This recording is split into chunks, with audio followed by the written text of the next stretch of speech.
계시록 9장 1절부터 12절까지의 말씀 같이 한번 천천히 봉독합니다.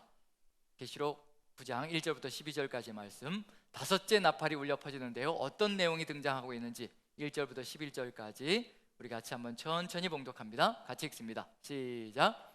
다섯째 천사가 나팔을 불매 내가 보니 하늘에서 땅에 떨어진 별 하나가 있는데 그가 무저갱의 열쇠를 받았더라.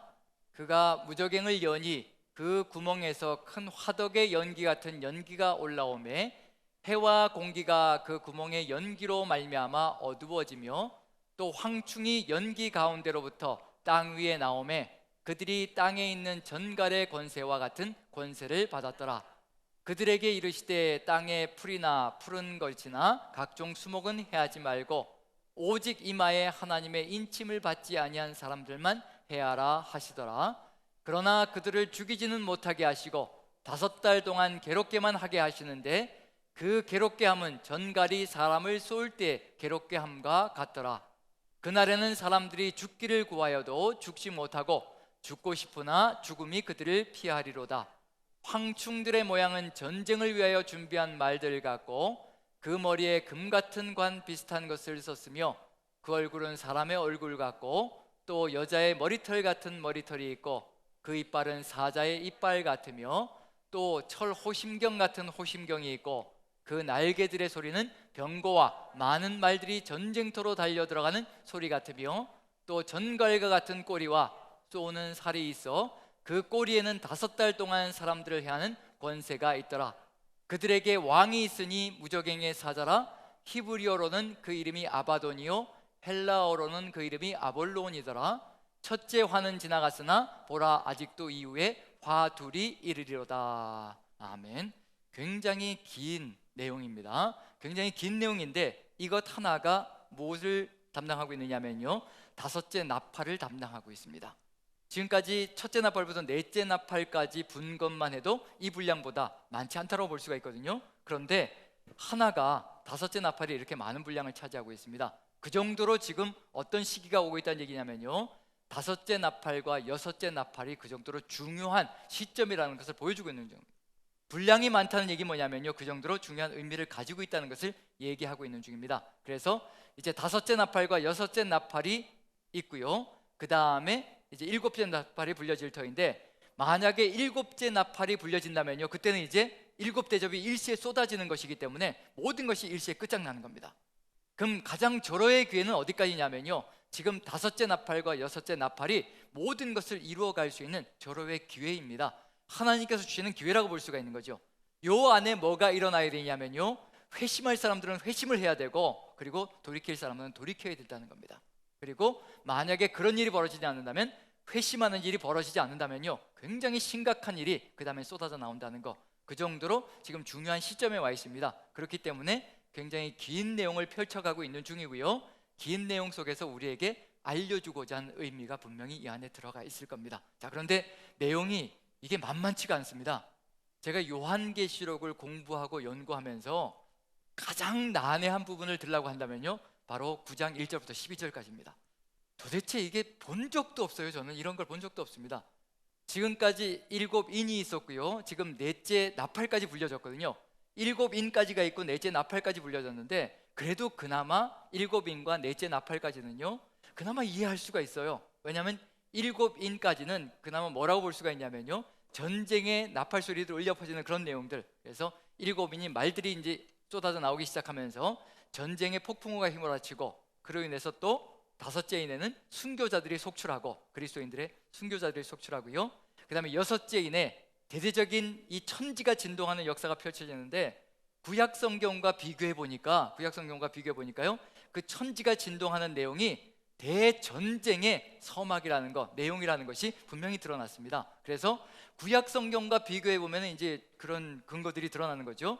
그리고 첫째 나팔부터 넷째 나팔까지도 강과, 이게 하늘과 강과 바다와 그 다음에 물샘, 이렇게 4가지 종류의 천지사방이 다 관여되는데요, 그것도 어디와 연관시키면 무슨 목적인지 분명히 알 수가 있냐면, 구약 성경의 10가지 재앙 사건, 즉 출애굽기의 10가지 재앙 사건과 연결시키면 하나님께서 하시고자 하는 일이 보이고 어떤 의미인지가 분명히 드러나는데, 그런데 이 다섯째 나팔은 도대체 구약 성경과도 연관이 없고요, 구약 성경 속에서도 이런 내용은 전혀 연결고리가 없습니다.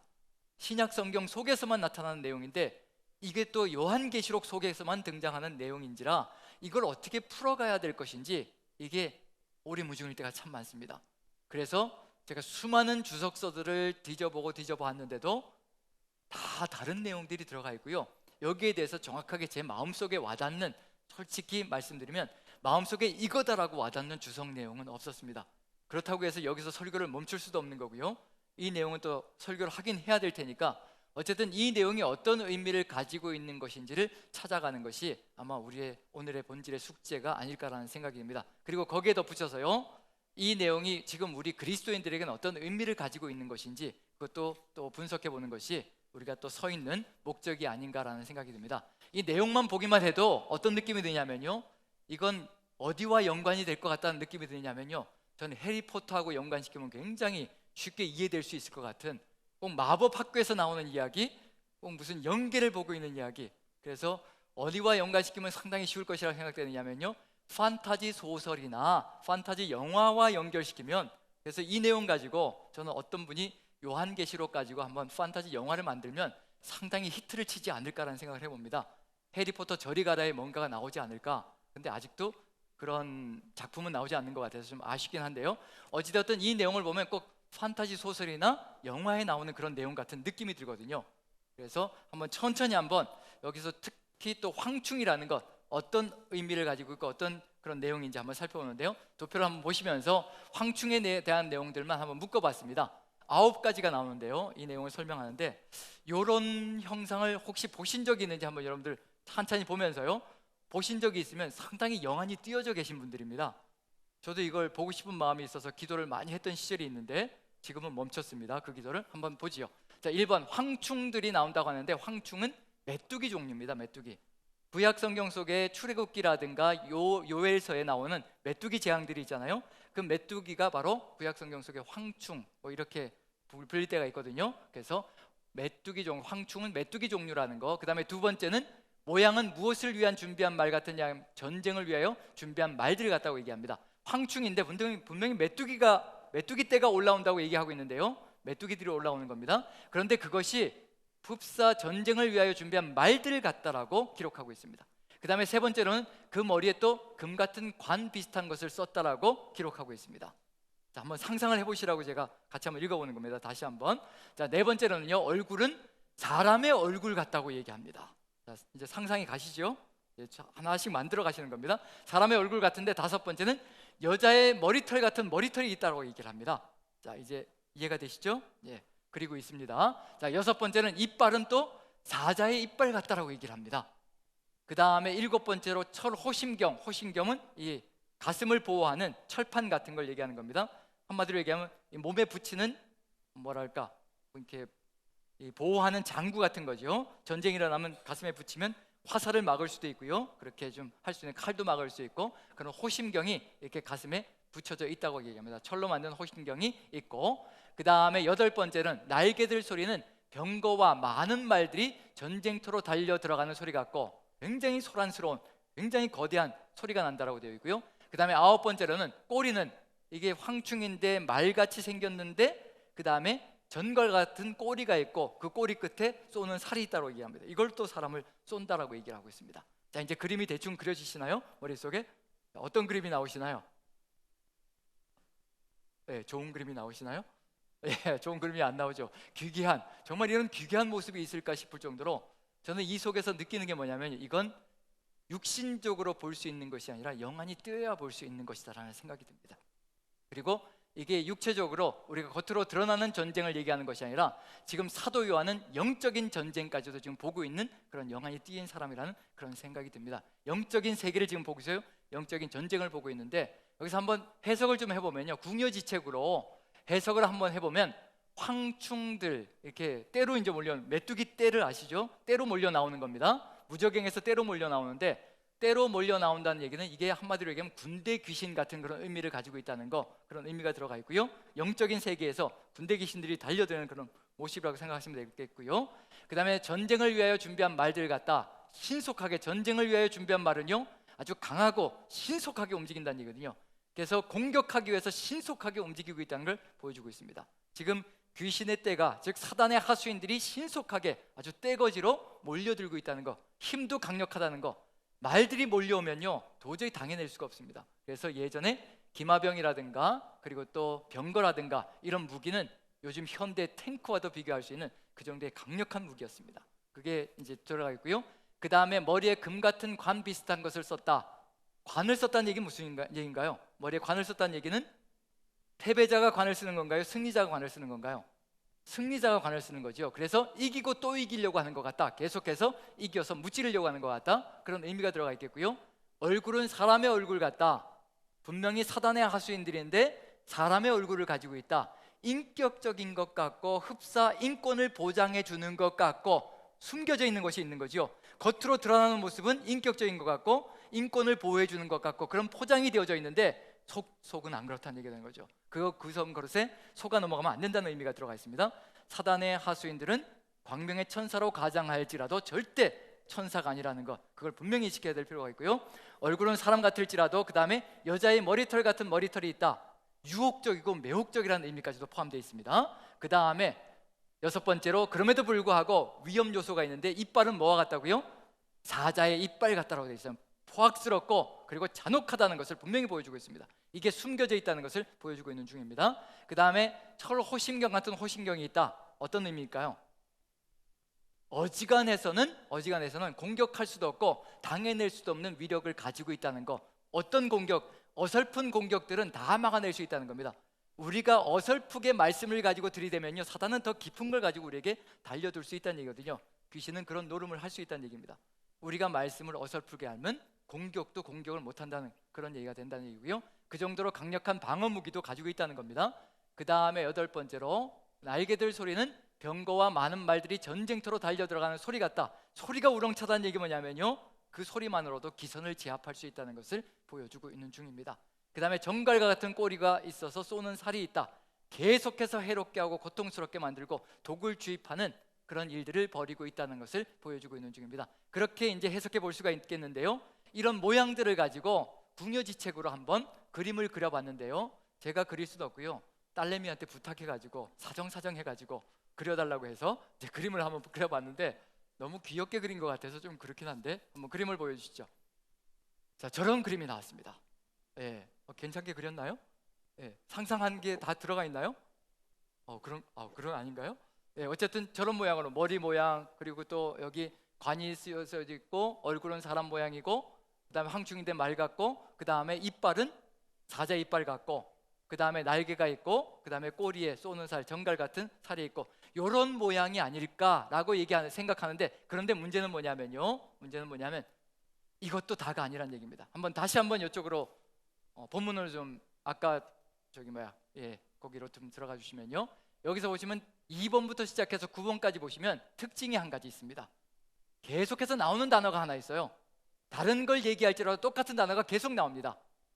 여기 2번부터 9번까지 황충들은 뭐 시작하는 거고요. 2번부터 9번까지 똑같은 단어가 계속 나와요. 뭔가요? 같다, 뭐뭐 같다, 뭐뭐 같다, 뭐뭐 같다. 정확하지 않다는 겁니다.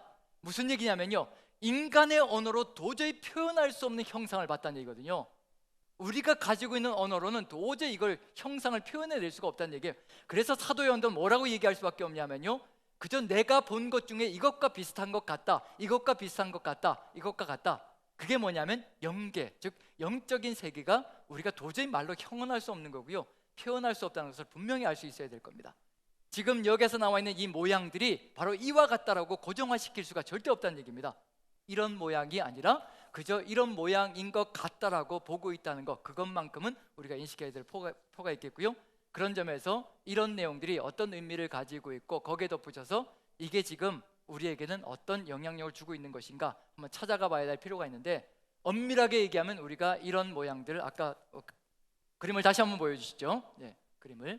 이런 모양의 이런 영적인 세계 속에 들어가 있는 거 분명히 사단의 하수인들이고요, 사단의 졸개들입니다. 사단의 귀신들인 거죠. 바로 이런 형상들을 가지고 공격해 들어오는데 저도 예전에 어떤 기도를 했다라고 아까 말씀드리냐면, 예전에 이런 영적인 세계를 좀 볼 수 있게 해달라고 그렇게 간절하게 기도했던 적이 있습니다. 그런데 왜 기도했는가를 한번 살펴봤습니다. 왜 영적인 세계를 보고 싶어 할까? 정말 하나님의 용사가 되어서 이런 영적인 세계, 영적 전쟁을 통해서 하나님의 뜻을 이루어가고 싶은 그런 역시 열심 때문에, 그런 소망 때문에 이런 영적인 세계, 저런 귀신들을 보게 해달라고, 무찌르기 위해서 보게 해달라고 그런 것일까?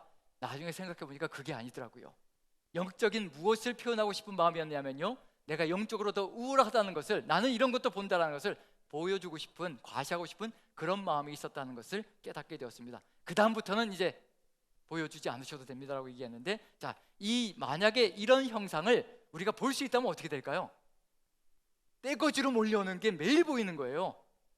수시로 보이는 겁니다. 밥 먹는데도 보이고, 화장실 갔는데도 보이고, 잠을 자려고 하는데도 보이고, 꿈속에서도 보이고. 만약에 이런 형상들이 끊임없이 보인다면 어떻게 될까요? 행복할까요? 아니면 불행할까요? 생각해보면 절대로 행복할 것 같지는 않습니다. 그런 점에서 이런 형상이 안 보이는 것이 우리에게는 더 기쁨이 될 수도 있고요, 행복이 될 수도 있다는 것을 염두에 두시고, 사도 요한에게 이것을 보여준 것은 뭐냐면, 육체적인 전쟁만 있는 것이 아니라 영적인 전쟁이 있다. 지금 눈앞에 펼쳐지는 로마 제국의 이런 압박이 있는 것이 아니라, 그것만이 다가 아니라 그 뒤에서 조종하는 영적인 세력들이 있다는 것을 분명히 보여주고 있는 중입니다. 그래서 우리의 전쟁은 우리 눈에 보이는 가시적인 전쟁만이 아니라요, 영적인 전쟁이 더 치열하게 벌어지고 있다는 것을 염두에 두고, 우리가 이것을 가지고 우리는 이 영적인 전쟁에서 어떻게 대비태세를 갖춰야 될 것이며 어떻게 진행해 나가야 될 것인가, 그걸 좀 더 마음속에 새기고 걸어가야 될 부분이 아닌가라는 생각이 듭니다. 왜냐하면 이것이 보이지 않아도 상관없다는 얘기거든요. 천사가 보이지 않아도, 그리고 이런 영적인 귀신들이 보이지 않아도, 즉 사단의 하수인들이 보이지 않아도 우리는 충분히 영적 전쟁을 치를 수 있다는 얘기거든요. 예수님께서, 하나님께서 우리에게 말씀하신 건, 너희가 영적인 세계를 보아야 한다, 그리고 천사들과 마귀들을 보아야 한다라고 말씀하신 적이 없고요, 어떻게 하면 사단의 세력과 사단까지도 도망가게 할 수 있는 길이 어디에 있는가를 우리에게 말씀으로 알려주셨다는 점에서, 우리는 주님의 말씀대로만 살아가면 바로 이와 같은 모든 전쟁에서 보지 않고도 승리할 수 있는 길을 걸어갈 수 있다는 점에서 더욱더 손쉬운 승리의 길이 있을 것이라는 것을 염두에 두고 달려갈 수 있지 않을까 생각이 듭니다. 보지 않아도 괜찮은 이유는 뭐냐면요, 우리와 상관이 없는 존재들일 수 있기 때문에 보지 않아도 괜찮다는 겁니다. 왜냐하면 우리가 만약에요, 하나님께서 뜻하신 삶 가운데 거하고 있다면 이것들과 상관없는 삶을 살아갈 수가 있습니다. 분명히 기록하고 있는 것은 뭐냐면요, 여기 9장 1절부터 12절까지 이마에 입맞지 않은 사람들만 이것들에 의해서 고통을 당한다라고 되어져 있다는 얘기거든요. 그럼 누구는 벗어난다는 얘기냐면요, 이마에 입맞은 사람들은 이것과 상관없이 살아갈 수 있다는 겁니다. 영적인 전쟁을 이기며 걸어갈 수 있다는 얘기가 되는 거죠. 그런 점에서 그럼에도 불구하고 우리가 알아야 될 건 뭐냐면요, 입맞은 사람들까지, 즉 우리 그리스도인들에게까지 이 내용을 읽을 수 있도록 만들어 놓으신 이유는 뭘까? 우리와 상관이 없음에도 불구하고 우리가 왜 이 내용을 읽게 만들어 놓으셨을까? 분명히 그 내용 속에는 우리가 이것을 통해서 깨달아야 되고 살아가야 될 삶의 길이 있기 때문에 분명히 우리도 이 내용을 읽게 만드셨을 것이라고 확신합니다. 자, 그런 점에서요, 자, 이제 누구에게 이것이 상관되어지는가, 이런 존재들이 상관되어지는가 한번 살펴봅니다. 자, 요한계시록 8장을 한번 보죠. 8장 13절을 같이 한번 읽어봅니다. 같이. 이미 하나님께서 예수님을 통해서 이렇게 말씀해 주셨다는 거 같이 한번 읽어보죠. 시작.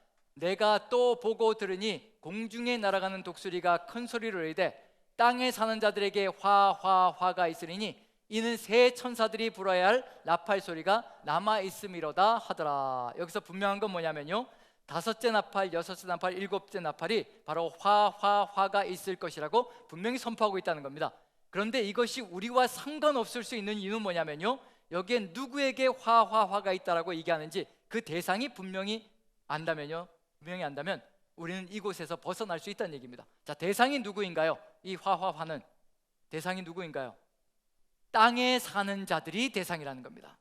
땅에 사는 자들이 대상이라는 점에서 누구에게는 상관없는 공격이 될 수 있다는 얘기냐면요, 하늘에 사는 자들, 바른 땅에 딛고 살아가지만 하나님을 바라보며 하나님만을 모든 생명의 주로 여기며 주권자로 여기며 하나님께 모든 기도의 제목을 올리며 나아가고 있는 사람들에게는 아무 상관도 없는 길을 걸어갈 수 있을 것이라는 것을 분명히 인식해 볼 수 있다는 얘기거든요. 그런 점에서 만약에 지금 여기에서 땅에 사는 사람들에 포함되어지는 분들이 계시다면 아마 굉장히 심각하게 고민해야 될 부분이 될 거고요. 하지만 우리가 하늘에 거하는, 즉 하나님만 바라보며 살아가는 그런 삶을 걸어가고 있다면요, 이것과는 전혀 상관없이 살아갈 수 있습니다. 보지 않아도 상관없고요. 그 대신 뭘 해야 되냐면, 우리가 입맞은 자로서, 그리고 하늘을 바라보며 살아가는 사람들로서 이러한 삶의 정황들 속에서, 이렇게 고통당하는 사람들이 있는 삶의 정황 속에서 우리는 어떤 길을 걸어가야 될 것인가, 그게 지금 우리가 가져가야 될 숙제라는 얘기가 되는 거죠. 왜냐하면 5번째, 6번째 나팔이 울려 퍼질 때 해야 될 일이 뭐가 있을 것이냐면요, 한 사람이라도 회심의 길로 갈 수 있게 만들어가는 것이 우리의 사명 속에 들어가 있다는 겁니다. 고통당하는 것을 보면서 고소해야 한다든가, 나는 주를 믿고 있으니 너희가 그렇게도 교회를 비방하고 너희가 그렇게도 예수님을 비방하더니 너희가 그런 고난을 당하는구나라고 고소해하고 그 사람들을 향해서 조롱하고 비방한다면요, 우리는 우리의 목적과 소명을 잃어버린 겁니다. 이런 상황이 있다는 것을 우리까지도 알려주시고 우리가 보게 만들어 놓으신 것은, 우리가 이런 상황을 겪고 있는 사람들에게 어떤 사명을 가지고 있는 것인가, 그것까지도 우리에게 알려주시기 위한 의도가 분명히 들어가 있다는 것을 염두에 두시고, 그리고 분명한 것은 뭐냐면요, 5달 동안 이런 고통을 당하게 만드시는데 5달 동안은 죽지도 않게 만들어 놓으셨다는 겁니다. 그 극심한 고통 속에서 절대로 사람이 죽지 않게 만들어 놓으셨다는 건, 왜 죽지 않게 만들어 놓으셨을까? 그 기간에 무엇을 하게 만들어 놓으셨을까? 죽지 않고 그 고통 속에서 누가 이 고통의 주가 되시고 누가 삶의 주권자가 되시는 것이라는 것을 알려주게 만드는 것이 바로 우리의 사명이 아닌가라는 것을 다시 한번 돌아봐야 될 필요가 있을 것 같습니다. 그래서 처음부터 한번 보시면서요, 한번 얘기를 나눠보지요. 자, 9장 1, 2절 한번 같이 봅니다. 9장 1, 2절 같이 한번 읽어보죠. 같이 시작. 5째 천사가 나팔을 불매 내가 보니 하늘에서 땅에 떨어진 별 하나가 있는데 그가 무저갱의 열쇠를 받았더라. 그가 무저갱을 여니 그 구멍에서 큰 화덕의 연기 같은 연기가 올라오매 해와 공기가 그 구멍의 연기로 말미암아 어두워지며. 자, 무저갱이 열렸다는 거, 무저갱은 사단의 하수인들이 갇혀 있는 장소라는 것은 분명합니다. 하나님께서 가둬놓으신 장소죠. 그걸 잠시 하나님께서 열게 만드시는 겁니다. 누구에게 권위를 주었다는 얘기냐면요, 여기 보시면 5째 천사가 나팔을 불 때 하늘에서 땅에 떨어진 별 하나가 있다. 근데 거기 무저갱의 열쇠를 받았다고 되어 있습니다. 땅에 떨어졌다라고, 별 하나가 땅에 떨어졌다라고 되어 있는데, 이 존재가 도대체 어떤 존재인지 의견이 분분하지만요, 둘 중에 하나로 갈라져 나갑니다. 하늘의 천사 중에 한 명일 것이다 라고 해석하는 사람들이 있고요, 아니다, 사단이다 라고 해석하는 사람들도 있습니다. 그래서 저도 두 번째 파트를 따라서요, 이렇게 떨어졌다고 얘기하기 때문에, 그래서 한번 그 내용을 따라서 한번 밝혀보는데요. 자, 하늘에서 땅에 떨어진 별 하나가 있는데 무저갱의 열쇠를 받았다고 하는데, 자, 별이 떨어졌다. 어디에도 이와 같은 내용이 나오면 구약 성경 속에도 우리가 이사야서를 묵상을 했었는데, 이사야서에 너 아침의 아들 계명성이여 하는 얘기가 나왔던 적이 있죠. 바벨론 왕이 하늘에서 떨어지는, 그래서 높은 자리까지 올라갔는데, 최고의 위치까지 올라갔는데 거기서 떨어지는 사건이 벌어졌었는데, 그 내용을 한번 살펴보죠. 그것과 유사한 부분이 있는데, 자, 이사야서 14장 12절 보시면요, 자, 같이 한번 읽어봅니다. 시작. 너 아침의 아들 계명성이여 어찌 그리 하늘에서 떨어졌으며 너 열국을 엎은 자여 어찌 그리 땅에 찍혔는고. 이사야서에서는 이 계명성은 분명히 바벨론 왕을 지칭하는 겁니다. 그런데 후대로 넘어오면서요, 이게 누구의 이야기가 되기 시작하느냐면요, 하늘에 있는 사단이 바로 이와 같이 될 것이라는, 사단의 운명이 이와 같이 될 것이라는 것으로 외경에서 계속해서 이제 적혀 나가기 시작합니다. 그러다 보니까 그게 전통이 되어지기 시작하는 거죠. 그래서 사단의 운명이 바로 바벨론의 왕의 운명과 똑같이 될 것이라, 이제 그런 것으로 이제 연결되어져 갑니다. 그래서 예수님께서도 이렇게 누가복음에서 보시면요, 이와 같이 얘기해 주십니다. 누가복음을 보시면, 자, 10장 17절부터 20절까지 보면요, 자, 같이 한번 읽어보죠. 17절부터 시작. 70인이 기뻐하며 돌아와 이르되 주여 주의 이름이면 귀신들도 우리에게 항복하더이다. 예수께서 이르시되 사단이 하늘로부터 번개같이 떨어지는 것을 내가 보았노라.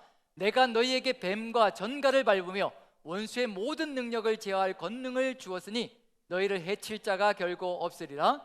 그러나 귀신들이 너희에게 항복하는 것으로 기뻐하지 말고 너희 이름이 하늘에 기록된 것으로 기뻐하라 하시니라. 지금 요한계시록과 연결시켜 본다면요, 여기에 분명히 뭐라고 되어 있냐면요, 예수님께서 이르시되 사단이 하늘에서 번개같이 떨어지는 것을 보았다. 하늘에서 떨어진 별이 떨어지는 걸 보았다. 이게 히브리어 원어로도 떨어진다는 단어가 같은 단어를 사용하고 있는데, 자, 여기서 보면 왜 사단이 하늘로부터 번개같이 떨어지는가? 지금 예수님께서 70명의 제자들을 파송하셨습니다. 70명의 제자들을 파송해서 누구의 뜻을 전달하게 만드셨냐면요, 예수 그리스도의 사명이 무엇이고 예수 그리스도의 뜻이 무엇이고 하나님의 뜻이 무엇인지를 그들을 통해서 세상에 증거하기 시작하는 겁니다. 그러다 보니까 누구의 자리가 좁아지기 시작하느냐면요, 사단이 차지하고 있던 공간이 점점 좁아지기 시작하는 거예요. 하늘에서도 입지를 잃어버리고 떨어지는 역사가 펼쳐진다는 겁니다. 지금도 그 역사는 벌어지고 있는 중입니다. 우리가 하나님의 뜻을 받들어서 예수 그리스도의 이름으로 이 세상을 구원의 길로 이끌어 간다면요, 사단은 점점 더 입지가 좁아질 것이고 이 땅에서도 떨어질 수밖에 없는 존재가 되어질 것이라는 거. 그리고 여기에서도 분명히 뭐가 나와 있냐면요, 우리가 어떤 존재가 될 수 있을 것인가, 누구도 항복하게 만드는 존재가 된다는 얘기냐면요, 귀신들도 항복하게 만드는 존재가 된다는 얘기입니다. 그래서 귀신들을 볼 필요도 없고요, 귀신들을 우리가 두려워할 필요도 없다는 얘기입니다. 요한계시록에 황충대같이 귀신떼들이 몰려 들어올지라도, 사단의 하수인들이 몰려올지라도요, 우리가 예수님께서 가르쳐주신 그 말씀 그대로 이 땅에서 든든하게 서서 주님의 뜻을 펼쳐간다면요, 그것들이 우리를 범접할 여지가 없습니다. 그걸 우리에게 가르쳐 주셨거든요. 이미 가르쳐 주셨기 때문에 그 길대로만 살아가면 된다는 얘기입니다. 그래서 19절 보시면요, 내가 너에게 뱀과 전갈을 밟으며 원수의 모든 능력을 제할 권능을 주었으니 너희를 해칠 자가 결코 없으리라. 지금 요한계시록 9장에서 이 황충이 꼬리에 뭐가 있다고 얘기하고 있냐면요, 전갈과 같은 꼬리가 있어 쏜다라고 되어 있죠. 우린 그걸 밟을 수 있는 권능을 가지고 있다는 얘기입니다. 이미 그걸 우리에게 주셨다는 얘기예요. 우리에게는 그런 권능이 있기 때문에 그 다음에 이제 여섯째 나팔이 울려 퍼지면요, 이제 뱀과 같은 권능을 가지고 또 우리를 물고 뜯고 하는 그런 역사가 펼쳐진다는데, 이제 여섯 번째 나팔은 그런 내용이 등장합니다. 근데 이미 예수님은 다 말씀해 놓으셨습니다. 뱀과 전갈을 밟으며 원수의 모든 능력을 다 제어할 권능을 우리에게 다 주셨다는 겁니다. 즉 예수 그리스도의 말씀과 그 삶을 우리가 그대로 이루어낸다면요, 우리를 해야 할 어떤 권능도 없다는 것을 분명히 보여주고 있는 중입니다. 이미 말씀해 주셨기 때문에 요한계시록 안에 들어가 있는 그 어떤 것도 우리를 범접할 수 없다는 것은 분명히 등장하고 있습니다. 그리고 예수님께서 분명히 말씀하신 건 뭐냐면요, 20절입니다. 우리가 이러한 삶을 살아가면 되는 겁니다. 다시 한번 읽어보죠. 시작. 그러나 귀신들이 너희에게 항복하는 것으로 기뻐하지 말고 너희 이름이 하늘에 기록된 것으로 기뻐하라 하시니라. 우리 이름이 이미 하늘에 기록되어져 있다면요, 우리는 이미 하늘을 살고 있는 사람들입니다. 땅에 사는 사람들이 아니란 얘기입니다. 그래서 하늘을 살고 있는 삶 자체를 기뻐하라는 얘기거든요. 우리의 이름이 하늘에 적혀져 있다는 건 그것 자체가 뭐냐면 사단이 범접할 수 없는 삶의 길이고요, 모든 것을 다 이겨낼 수 있는 길을 우리가 걸어가고 있다는 것을 분명히 보여주고 있는 중입니다. 이와 같은 삶의 길을 걸어간다면 이제 누구도 도망갈 삶이냐면 귀신들, 사단의 하수인들을 물리치고 사단까지도 범접하지 못하게 만들어가는 그런 역사를 우리는 이루어갈 것이라는 것을 예수님께서 이미 말씀해 주셨다는 점에서 예수님의 말씀만 우리가 가슴속에 새기고 있으면요, 두려울 것이 없습니다. 즉 요한계시록의 모든 내용도 동일하신 예수님께서 우리에게 펼치시는 말씀이기 때문에요, 이미 복음서 속에 들어와 있는 말씀만 우리가 가슴에 새긴다 하면 요한계시록의 내용은 저절로 이해가 되어지는 내용일 것이라는 거. 그래서 전갈의 꼬리를 가지고 있든 뱀의 꼬리를 가지고 있든 아무 상관이 없습니다. 우리는 그걸 밟을 수 있는 권능이 이미 우리에게 주어져 있다는 것을 마음에 새기시고 두려워할 것이 아무것도 없습니다. 떼거지로 몰려와도 상관없습니다. 우리는 그 떼거지로 몰려오는 것을 다 밟아버리고 주의 뜻을 이루어갈 수 있는 권능의 사람들이라는 것만큼은 분명하기 때문입니다. 어떤 조건이냐면요, 우리가 하늘을 살아가는 사람일 때 그와 같은 길을 열어갈 수 있다는 겁니다. 그래서 제발 땅에 이름이 적혀있는 분들이라면 땅의 이름을 빼버리시고 하늘을 향해서 하늘의 이름이 적혀진 그것을 기뻐하며 살아가는 우리 모두가 된다면 이와 같은 승리가 있을 줄로 믿고요, 그와 같은 삶이 되시기를 간절히 축원드립니다. 이게 요한계시록으로 연결되는데요, 요한계시록 12장을 보시면요, 이 내용이 그대로 또 들어가 있습니다. 12장을 같이 한번 보고 넘어가도록 하죠. 자, 요한계시록 12장입니다. 자, 같이 한번 읽어보죠. 12장 같이 시작. 하늘에 전쟁이 있으니 미가엘과 그의 사자들이 용과 더불어 싸울세. 용과 그의 사자들도 싸우나 이기지 못하여 다시 하늘에서 그들이 있을 곳을 얻지 못한지라. 큰 용이 내쫓기니 옛뱀 곧 마귀라고도 하고 사단이라고도 하며 온 천하를 꿰는 자라. 그가 땅으로 내쫓기니 그의 사자들도 그와 함께 내쫓기니라. 여기까지만 읽어보면요, 사단은 항상 떨어졌다, 그 다음에 쫓겨났다, 이렇게 연결되어집니다. 분명히 그냥 내려오는 건 천사들이 그냥 내려오는 거고요, 사단은 어떠냐면 하나님에 의해서 그리고 예수 그리스도의 권능에 의해서 쫓겨나는 거고요, 떨어지는 겁니다. 그런 점에서 떨어졌다, 쫓겨났다는 얘기가 나오면 이건 귀신의 하수인들, 그런 쪽이라는 것을 분명히 염두에 둬야 될 필요가 있습니다. 12장의 이 내용은 나중에 다시 한 번 더 이제 요한계시록을 풀어가면서요, 이 내용이 어떤 의미를 가지고 있는 것인지, 예수 그리스도의 십자가 사건이 벌어지고 나서요, 이제 사단은 있을 장소가 없어지는 겁니다. 이유는 뭐냐면요, 예수님께서 십자가를 지시고 우리의 죄를 다 사하셨습니다. 그리고 하늘에 올라가신 거죠. 승천하신 겁니다. 그랬더니 하늘에 있었던 그 사단이 떨어질 수밖에 없는 이유는 뭐냐면요, 우리를 고발해야 되는데, 우리의 죄를 고발하면서 하나님께 끊임없이 고자질하면서 우리를 험담하고 그리고 무너뜨려야 되는데, 예수 그리스도께서 우리의 죄를 다 사하시고 나니까요, 우리에 대해서 험담할 것이 아무것도 없습니다. 그래서 하나님 앞에서 할 일이 아무것도 없어졌고요, 이제 쫓겨날 수밖에 없는 그런 상황이 펼쳐진 겁니다. 사단이 할 수 있는 게 이제 아무것도 없습니다. 그게 뭐냐면 예수 그리스도의 십자가가 그 정도로 위대한 일을 벌였다는 겁니다. 우리의 모든 죄가 사함받음으로 말미암아 고발자이고 그리고 참소자인 사단이 거할 장소가 없어졌다는 것. 그래서 하늘에서 쫓겨나는 역사가 펼쳐지고요, 그리고 나서 12절 보시면, 12절 같이 봅니다. 같이 한번 읽어보죠. 시작. 그러므로 하늘과 그 가운데 거하는 자들은 즐거워하라. 그러나 땅과 바다는 화가 있을진저 이는 마귀가 자기의 때가 얼마 남지 않은 줄 알므로 크게 분내어 너에게 내려갔음이라 하더라. 하늘에서 이제 있을 장소가 없어서, 하늘 자리에서는 있을 장소가 없어서 땅으로 쫓겨난 겁니다. 이제 어디에서 밖에는 활개를 칠 수가 없느냐면요, 이 땅에서 밖에는 활개를 칠 수가 없습니다. 하지만 기간은 정해져 있습니다. 때가 얼마 남지 않았습니다. 종말의 때가 얼마 남지 않았다는 얘기거든요. 사단을 끝장낼 날이 얼마 남지 않다는 것을 분명히 누구도 알다는 얘기냐면요, 사단 자신도 알고 있다는 얘기입니다. 그래서 이제 이 땅에서 어떠한 극성한 일을 벌일지 이제 짐작이 가는 거지요. 그걸 이제 본다면요, 하지만 우리가 두려워하지 말아도 될 것은 뭐냐면, 이제 하늘과 그 가운데 거하는 자들은 즐거워하라. 누구냐면 우리 같은 사람들입니다. 하늘에 이름이 기록되어져 있고요, 그 하늘을 향하여 끊임없이 살아가는 우리들에게는 사단이 해코지할 수 있는 길이 전혀 없다는 얘기입니다. 우리는 사단의 모든 괴계를 이겨낼 수 있는 이 방패를 가지고 있고 구원의 투구를 쓰고 있고요, 그 다음에 또 모든 것을 막아낼 수 있고 그리고 칠 수 있는 말씀의 검까지도 우리는 쥐고 있다는 얘기입니다. 그런 점에서 우리는 사단의 모든 괴계를 물리칠 수 있는 힘이 다 들어가 있고요, 하지만 땅과 바다는 화가 있다.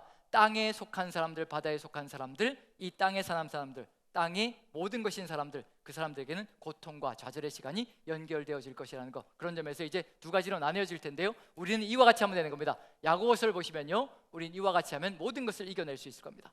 자, 야고보서 4장 7절 같이 한번 읽어보죠. 시작. 그런즉 너희는 하나님께 복종하였지어다 마귀를 대적하라. 그리하면 너희를 피하리라. 어떻게 하면 되는 거예요?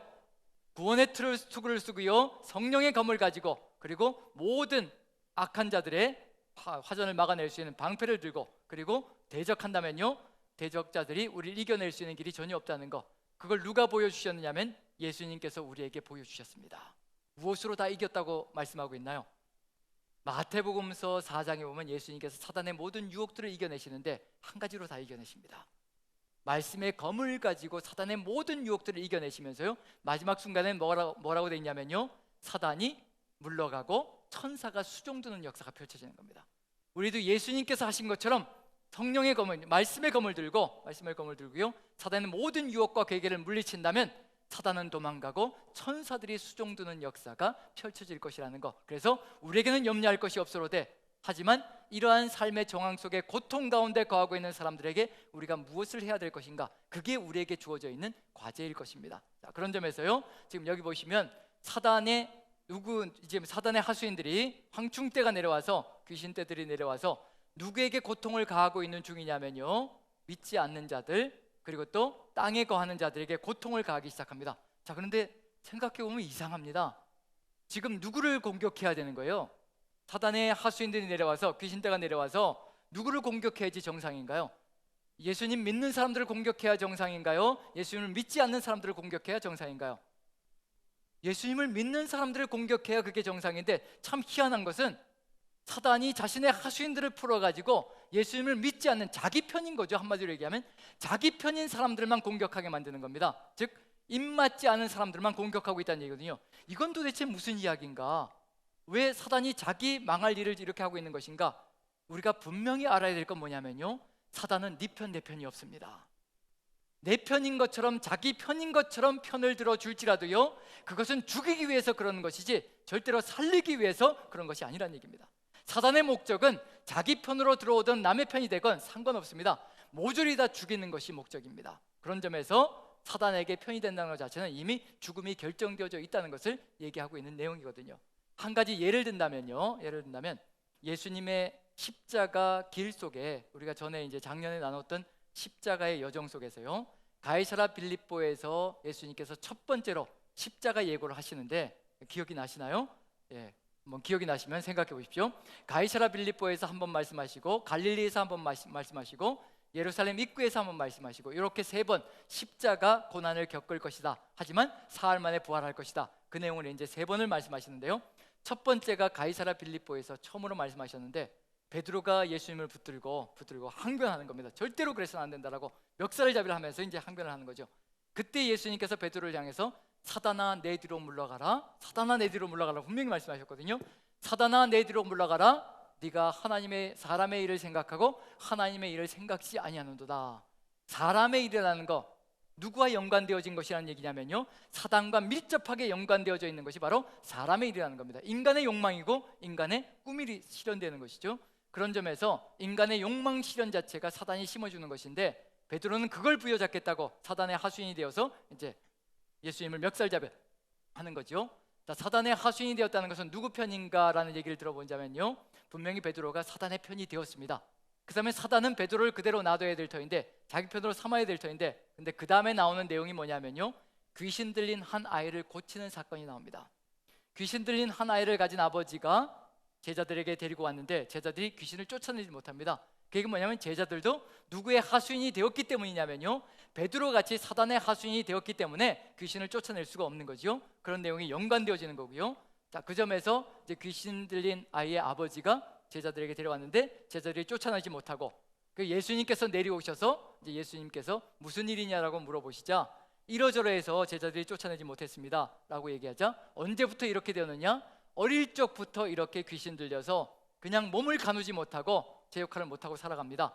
그게 뭐냐면, 사단이 우리의 삶을 지배할 때 우리가 몸을 가누지 못한다는 거, 귀신 들린 아이가 몸을 가누지 못한다는 건 뭐냐면요, 우리가 살아야 될 마땅한 삶을 살지 못하고 귀신이 조종하는 대로, 즉 사단이 이끄는 대로 그냥 세상 욕망을 따라 살아가는 것, 그건 우리가 살아가야 될 삶이 아니거든요. 세상 속에 거하는 사람들의 삶 자체가 그것이 마땅히 살아가야 될 삶이 아니라는 겁니다. 예수 그리스도께서 우리에게 주신 삶, 하나님께서 우리를 위해 계획해 놓으신 그 삶이 마땅히 우리가 걸어가야 될 삶이거든요. 하지만 귀신 들리고 사단의 하수인이 된다면 그런 길을 걸어갈 수밖에 없는 삶의 여정이 벌어질 수밖에 없다는 것, 즉 귀신이 이끄는 대로 그냥 끌려가는 겁니다. 그리고 아버지가 뭐라고 얘기하냐면요, 귀신들이 내 아들을 죽이려고 불에도 던지고 물에도 던졌다는 겁니다. 그게 뭔가요? 귀신 들린 아이는 분명히 사단의 편이거든요. 자기의 편인 거예요. 그런데도 자기 편인데도 불구하고 뭐냐면요, 살리려고 자기 편을 만드는 것이 아니라 결국에는 이렇게 죽이려고 불 가운데로 던져버리고요, 물 가운데로 던져버려서 죽이려고 그런다는 겁니다. 지금 우리의 삶 속에서 역시 마찬가지인 것이 뭐냐면요, 우리가 세상의 안락함과 부귀영화들을 누리면서 세상의 물질적인 것들을 추구하며 세상적인 것들을 추구하며 살아가면 참 좋을 것 같다라고 사단이 끊임없이 유혹할지 모르겠지만요, 이게 결국은 사단이 우리를 죽이려고 작정하고 덤비는 것이란 얘기입니다. 예수님께서 그걸 아시기 때문에 마지막 세 번째 시험이 천하만국의 영광을 보여줄 때요, 예수님께서 말씀하신 게 있습니다. 우리는 만약에 천하만국의 영광을 보여주면서 절 한 번 하면 나한테 이걸 다 주겠다고 얘기한다면요, 어쩌면 절을 하는 사람들이 상당히 많을 수도 있습니다. 왜냐하면 천하만국의 영광은요, 그건 어마어마한 것이고 정말 이 땅에서 떵떵거리고 큰 소리 칠 수 있는 거거든요. 그런 것이 주어진다고 하면 정말 사단에게 절이라도 하고 받고 싶은 마음이 굴뚝 같을 겁니다. 하지만 예수님께서 이런 지하에 거절하며 주 너의 하나님만 경배하라고 말씀하셨다. 주님만 따라갈 것이라, 주의 말씀만, 하나님의 말씀만 따라갈 것이라. 그 얘기는 뭐냐면요, 사단이 그 모든 화려한 것을 주는 것은 하나님과의 관계를 끊어버리고 결국은 마지막에 죽음의 길로 가게 만들기 위해서 그런 짓을 벌이는 것이라는 것을 예수님께서 분명히 아신다는 겁니다. 이 세상 것만 바라보고 살아가는 존재가 되라고 그렇게 말씀하시고 계시다는 얘기거든요. 지금 우리의 삶 속에서도 역시 마찬가지라는 얘기입니다. 지금 우리에게 세상적인 것들을 보여주면서 머리가 길다라고 얘기하는데, 여자 같은 머리를 갖고 있다고 했는데, 세상적인 유혹들과 매혹적인 것들을 보여주면서 우리를 유혹할지라도 그건 결국 우리를 죽이려고 작정하고 덤비는 것이라는 것을 마음에 새기고요, 그러한 것들은 철저하게 끊어내는 것, 거기에 바로 영적인 전쟁의 승리가 들어가 있다는 것을 분명히 염두에 둔다면 우리가 지금 이 시대에 이러한 상황 속에서 어떻게 걸어가야 될 것인가, 지금 한 사람이라도 그런 상황 속에 빠져 있는 사람들이 결국이 무엇일지, 즉 결론이 무엇일지를 우리가 정확하게 알려줄 수 있는 그런 눈을 가지고 있어야 될 겁니다. 망한다는 겁니다. 죽는다는 겁니다. 뭐가 없다는 얘기냐면요, 이 땅이 모든 것이 끝이 날 것이고 영생이라는 것이 사라지는 길로 간다는 것을 분명히 알려줘야 될 필요가 있을 겁니다. 그걸 우리가 인지하고 간다면요, 이런 상황 속에서 우리는 한 사람이라도 고통받는 상황 속에서 그 사람들을 이끌어서 주님께로 이끌어 나가는 그런 삶의 길을 걸어갈 수 있지 않을까라는 생각을 해봅니다. 거기에 덧붙여서 요즘 시대의 한 가지 얘기를 좀, 이와 같은 지금 이런 영적인 전쟁이 이게 예수님 당시만이 아니라 지금 우리 시대에도 이와 같은 영적인 전쟁이 치열하게 벌어지고 있다는 거, 우리가 눈으로 보는 상황 속에서는 안락하게 보이고 안정적으로 보일지 모르겠지만요, 지금 우리가 보이지 않는 세계 속에서, 우리가 볼 수 없는 세계 속에서 얼마나 치열하게 영적인 전쟁이 벌어지고 있는지, 그런 것들을 우리가 염두에 둔다면 우리가 좀 더 경각심을 가지고 살아갈 수 있지 않을까. 그리고 그런 상황 속에서, 이 영적인 전쟁 속에서 우리가 입맞은 자로서, 즉 하늘을 바라보고 살아가는 사람으로서 어떠한 사명을 가지고 걸어가야 될 것인가도 한번 생각해 볼 수 있지 않을까 싶은 생각에서요, 한 가지 요즘 시대에 벌어진 한 가지 영적인 전쟁에 대한 이야기를 좀 나눠보려고 합니다. 혹시 박효진 장로님이라고 들어보신 적 있나요? 이 책인데, 하나님이 고치지 못할 사람이 없다. 하나님이 고치지 못할 사람이 없다. 이분이 박효진 장로님이라는 분이신데요, 교도소의 교도관이십니다. 교도관. 그래서 교도관이신데 많은 사형수들을 바라보면서 그 안에서 이제 전도도 하면서 사형수들을 회심을 시켜서 하나님을 믿게 만들고, 비록 사형은 당할지라도 그렇게 해서 이제 회심의 길로 가게 만들고, 그런 내용들을 이제 간증으로 이렇게 고백해 놓은 게 있는데, 이 내용 속에 가장 첫 번째 나오는 내용이 뭐냐면 정호성이라는 사형수에 대한 이야기입니다. 정호성이라는 사형수에 대한 이야기인데요, 어느 정도로 잔혹하게 살인을 저질렀냐면요, 5명을 살인을 했는데 그게 다 존속 살인입니다. 5명인데 부모님을 살해했고요, 그 다음에 형과 형수를 죽였고, 그 다음에 형과 형수에게서 태어난 조카를 살해했습니다.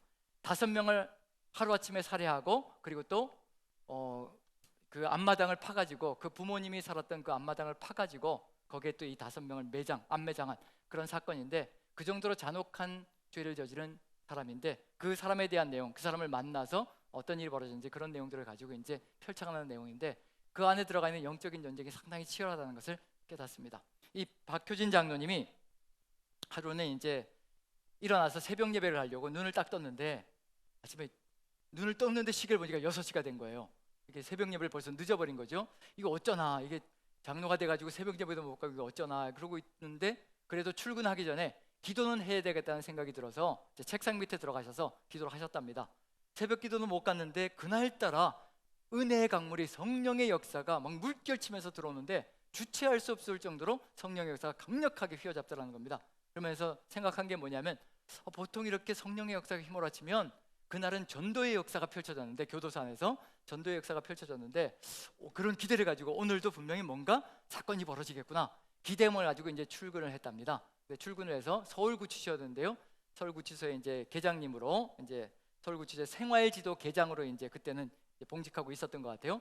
그리고 이제 출근을 해서 이 업무를 보고 쭉 이제 업무를 보고 있는데, 뭐 오후가 되어도 아무 소식이 없고, 그리고 저녁이 되어도 아무 소식이 없고, 이럴 리가 없는데, 그렇게 놀라운 은혜를 퍼부어 주셨으면 이게 분명히 뭔가 사건이 벌어지는데 이럴 리가 없는데 라고 생각하면서 뭐 저녁까지 보내고요, 그 다음에 9시가 되어서 퇴근 시간이 되어서 아유 주섬주섬 이제 퇴근 준비하시면서 이제 오늘은 아닌가 보다, 그리고 이제 퇴근 준비하면서 이제 나가려고 하는데, 그때 이제 와 몰려 들어왔다는 거예요. 한 100여 명 되는 재수자들이, 새로 들어온 신입 재수자인 거죠. 100여 명 되는 재수자들이 서로 어깨에 손을 얹고, 보통 그렇게 교도소에 들어온답니다. 어깨에 손을 얹고 쭉 이제 일렬로 이렇게 서서 쭉 재수자들이 들어오는데, 처음에는 뭐 그런가 보다, 그렇게 들어오나 보다 그렇게 생각하고 갔는데, 근데 마지막에 3명 정도 되는 교도관들이, 4명 되는 교도관들이, 얼핏 보니까 3명 되는 교도관들이요, 한 명을 감싸고 이렇게 들어오더라는 거예요. 저게 보통 일이 아닌데, 4명이 저렇게 한 사람을 감싸고 들어올 때는 보통 일이 아니라는 생각이 들어서, 그래서 거기 모여 그러고 이제 불렀대요. 그랬더니 거기 누구냐고 이제 불렀더니, 거기서 한 사람이 돌아보면서 여기 좀 사형수가 있어서 이제 장위동의 존속살인 5명 살해한 그 범인이 잡혀서 그 범인이 지금 들어온 겁니다. 그렇게 얘기를 하더래요. 그래서 머릿속에 뭔가 퍼뜩 스쳐가는 게 있어서 그럼 데리고 와보소 이렇게 해가지고 이제 데리고 와서 같이 이제 앉혀놓고 우리 둘이 좀 얘기를 할 테니까 나가 있으라고. 그랬더니 이 다른 교도관들이 기겁을 하는 겁니다. 5명이나 살해했는데 어떻게 1대1로 앉아서 얘기를 한다는 겁니까? 우리가 호위하고 있을 테니까 얘기하시라고. 괜찮다고 나가라고. 그리고 나갔는데 쳐다보고 있는데 이게 어디 특징적인 게 없더라는 거예요. 정말 그렇게 잔혹하게 존속을 살해할 만큼의 그런 얼굴 모습도 아니고 신체적인 모습도 뭐 그렇게 왜소하기도 하고 뭐 곱슬머리에 눈망울도 크고 이렇게 해서 그런 일을 저지를 만한 사람이 절대 아닌 것 같다는 느낌이 들더라는 거예요. 그래서 이런저런 얘기하면서 나이가 몇이냐 그리고 또 가족이 어떻게 되냐 이렇게 물어보다가 그 다음에 이제 본질적인 질문으로 들어가서요. 왜 그렇게 그런 일을 벌였냐고 질문했더니 왜 이렇게 5명이나 죽였냐라고, 가족을 죽였냐라고 질문했더니 갑자기 고개를 팍 돌리더니요 쳐다보질 않더라는 겁니다. 그리고 딴 데만 한 곳만 보고 있고요. 그래서 어깨를 흔들면서 귀전에 대고 왜 그랬냐고, 이제 막 왜 그러냐고 그랬더니 쳐다보지도 않고 눈을 한 곳을 응시해서 보는데 두려워하는 표정도 있고요. 그리고 눈망울, 눈동자가 계속 움직이는 것 같더라는 거예요. 뭔가를 쫓아서 움직이고 가고 있는 걸 느꼈다는 거예요. 그래서 이게 느낌이 뭔가 이게 영적인 전쟁 같은 느낌이 들더라는 거예요. 그래서 뭔가 이상해서 물어봤다는 겁니다. 지금 네 눈에 뭐가 보이는 거지? 이렇게 물어봤다는 거예요. 그랬더니 기겁을 하더라는 거예요. 아니 어떻게 하시냐고 그러면서 손을 덥석 잡더라는 거예요. 이게 박 장로님이 기겁을 해가지고 혹시 이거 해치려고 이러는 게 아닌가? 그래서 기겁을 해서 이제 엄짓하는데 눈망울 보니까 눈물이 그렁그렁하면서 쳐다보면서 어떻게 하셨냐고. 지금까지 자기가 뭐 경찰서에 가서 어디 가서든지 끊임없이 그 얘기를 하는데도 아무도 믿어주지 않더라는 거예요. 뭔가가 자꾸 날 따라오는데 아무도 믿어주지 않더라는 겁니다. 그런데 어떻게 하셨냐고.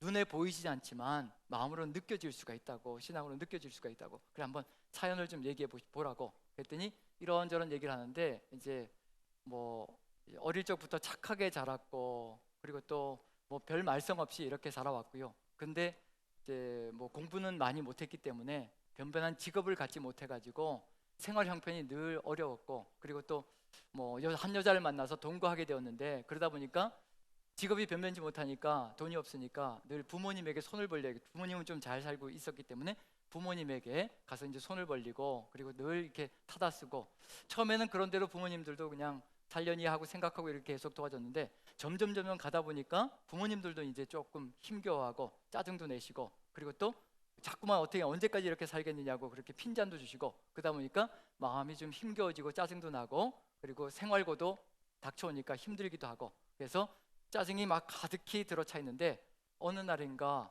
살인 사건을 저지르기 3일 전부터 이상한 것이 갑자기 보이기 시작하더라는 겁니다. 근데 그 이상한 것이 보이는데요, 뭐라고 이게 설명을 하는데 뭐라고 얘기하냐면요, 흡사 머리를 풀어 헤치고 있는 여자 같고, 이제 여자 같다는 거예요.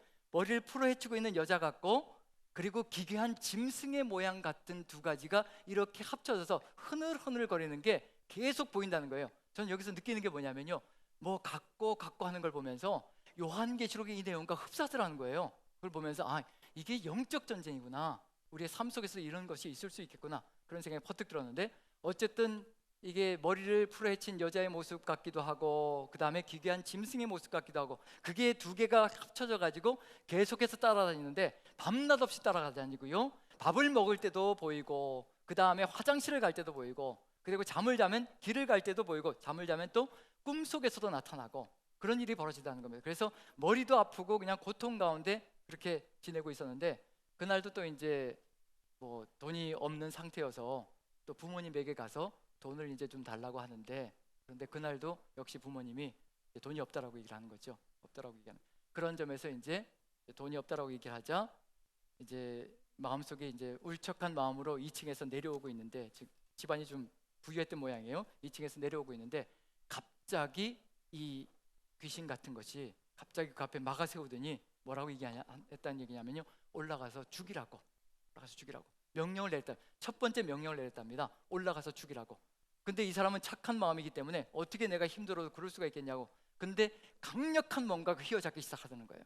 그러면서 뭐라고 얘기하냐면 지금 서랍을 열면, 저 장롱의 서랍을 열면 거기에 망치가 있으니까 그 망치를 가지고 죽이라고.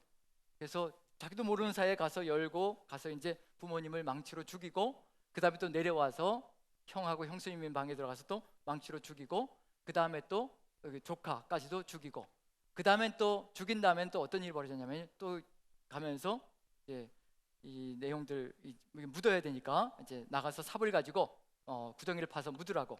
그래서 나가서 구덩이를 파고 묻는데 이 묻었다는 얘기거든요. 그런데 경찰서에서 의아스러운 게 뭐냐면, 이렇게 한 사람이 삽을 가지고 이런 구덩이를 팔 수가 없다는 거예요. 5명을 묻을 수 있는 이 엄청난 구덩이를 팔 수가 없는데 그걸 팠다는 얘기예요. 그래서 경찰서에서 뭐라고까지 생각했냐면요, 분명히 공범이 있을 거다. 그런데 이 사람 얘기는 자기가 어떻게 그렇게 팠는지도 모르게 그렇게 팠다는 거예요. 그런데 그걸 파고 묻었다는 얘기거든요. 그런 내용을 얘기하면서 그런 얘기를 할 때 이 장로님이 이거 안 되겠다 싶어가지고, 지금도 그게 보이나? 그랬더니 지금도 있다는 얘기예요. 그래서 붙들고 그냥 끊임없이 기도했대요. 처음에는 기도가 잘 안 나오는데 기도를 그냥 끊임없이 하고 방언 기도하고 막 난리를 치면서 방언 기도를 했다는 겁니다. 혹시 눈을 감고 기도하면 공격해 들어올 수 있으니까 눈을 뜨고서 그냥 열심히 기도했다는 겁니다. 방언 기도 막 통성으로요. 근데 주변 사람들이 보고서 그 소리 듣고 달려 들어왔다가 장로님이 괜찮다고 가라고, 방언 기도 막 하면서 그냥 나가라고 괜찮다고. 그래서 나가고 이렇게 기도하면서 그와 같이 이제 처음에는 이제 두려움 가운데, 공포 가운데 기도가 계속됐다가 기도가 제대로 나오지도 않다가 결국 마지막 순간에는 마음의 평화가 오면서 기도가 쫙 열려가더라는 겁니다. 그래서 그 순간에 이겼구나라는 느낌이 들었는데, 아니나 다를까 이 호성이라는 친구도 그 자리에서 벌떡 일어나면서 이게 사라졌다고, 없어졌다고, 어떻게 된 거냐고 그랬더니 나도 안다라고 그렇게 얘기해 주시면서 그 얘기를 하면서 이제 예수 그리스도를 믿게 됐고요. 그렇게 또 역사가 일어나기 시작했는데, 여기서 이 얘기를 말씀드리는 이유는 뭐냐면, 지금 우리 시대에도 이와 같이 영적인 세계 속에서 요한계시록에 나와 있는 이와 같은 사건들이 벌어지고 있다는 거. 하지만 우리에게 필요한 것이 있다면 뭐냐면요, 이와 같은 고통 가운데 거하고 있는 사람들, 사단은 이와 같이 내버려 두지 않을 거란 얘기거든요. 끊임없이 하나님의 뜻을 따라가지 않는 사람들을 사용해서 이렇게 악한 일들이 벌어지게 만들 것이고 무너져가게 만들 것입니다. 거기에 덧붙여서 또 뭐라고 이 귀신이 얘기까지 했느냐면요, 다 죽이고 난 다음에 다 묻고 나자 네가 무슨 살 가치가 있겠느냐고, 너도 죽어야 된다라고 그 사람도 죽게 만드는 그런 역사가 있었다는 얘기거든요. 그러면서 구치소에 들어갔을 때에도 자살하라고, 죽으라고 그렇게 계속 명령을 내렸고요. 그리고 마지막으로 이제 온 게 뭐냐면, 이 구치소로 들어오는데 이 날이 마지막 날이라고, 네가 죽을 수 있는 마지막 기회라고. 그래서 뭐까지 보여줬다고 얘기를 하냐면요, 러닝 셔츠를 찢어가지고 어떻게 올가미를 만들 수 있는지, 그리고 올가미를 어떻게 걸어서 어떻게 죽는지, 그걸 파노라마처럼요, TV를 보는 것처럼 보여줬답니다. 그 정도로 악하게 사람을 죽이는 길로 가는 거죠. 그러니까 사단의 편은 없다는 얘기입니다. 사단이 자기 편으로 만들어 놓은 다음에 결국 하는 일은 뭐냐면요, 결국은 죽음의 길로 가게 만드는 것이 결국 사단이 하는 일이라는 걸 보면서 저는 이 책을 읽으면서 느낀 게, 결국 지금도 벌어지고 있는 일들이 바로 이와 같은 영적인 전쟁이라는 거.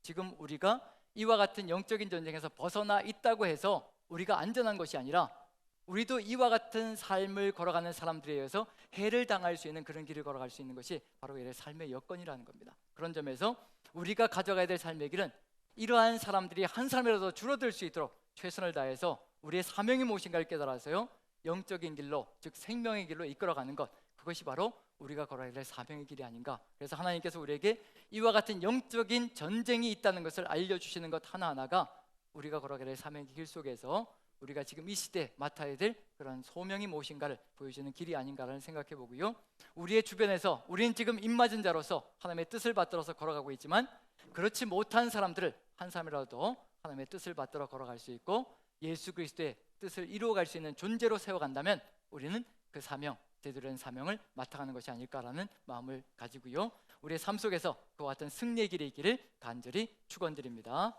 기도하겠습니다.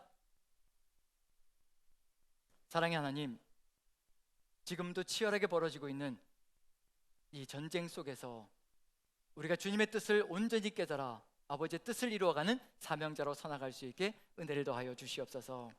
지금도 벌어지고 있습니다. 눈에 보이지 않지만 치열하게 공방전이 벌어지고 있고, 치열하게 사단이 아버지 전쟁을 일으키고 있음을 우리가 깨닫게 도와주시오. 우리가 주님의 뜻을 받들고 하나님의 말씀 가운데 거하는 사명자의 길을 통하여서 이 시대를 이끌고 나가는 존재들 되게 도와주시옵소서. 코로나가 극성을 부려대고 있지만 이 코로나 속에서도 우리가 하나님의 사랑을 펼쳐나가며 아버지의 뜻을 이루어간다면 주님을 바라보는 수많은 사람들이 새롭게 서나가는 길을 열어갈 수 있을 줄로 믿고 확신합니다. 하나님께서 함께 하시고 은혜로 더하여 주시어서 아버지의 뜻을 이루게 도와주시옵소서. 주님께서 함께 하실 줄 믿고 우리 구주 예수 그리스도 존귀하시는 받들어 감사하며 기도합나이다. 아멘.